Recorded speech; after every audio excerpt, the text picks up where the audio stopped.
আসসালামু আলাইকুম, আমার নাম মোহাম্মদ আরিফ হুসাইন। আমার দেশে বেরিয়েছে পর্তুগালে।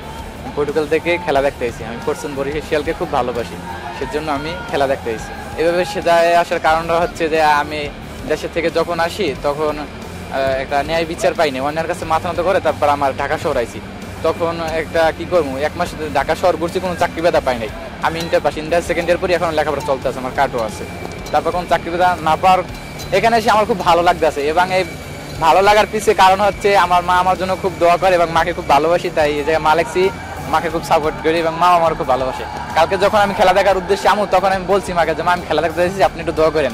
আজকে আমার মায়ের দোয়া করছে, সেজন্য আমি আজকে এই পর্যায়ে এগিয়ে পড়ছি এবং আপনাদের মাঝে কথা বলতে আসছি।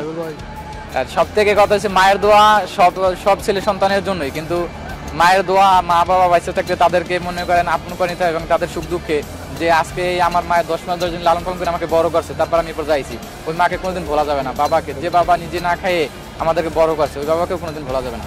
এখন মানে আমি আসছি যে খেলা দেখতে, এবং ওই আপনার যে অনলাইনে টিকিট কাটছি, টিকিট কাইটা তারপর কাজ আমি চানাচুর বিক্রি করি, মানে চাকরি পেতে না পারবো চানাচুর বিক্রি করি, সেই টাকা দিয়ে আমি খেলা দেখতে এসেছি। যে আমি তাকে খুব ধন্যবাদ করি এবং এই সব কিছু আমার মারে দোয়া। বিসিবি স্যারকে খুব খুব থ্যাঙ্কস, তাকে ধন্যবাদ আমাকে পুরস্কারটা দেওয়ার জন্য।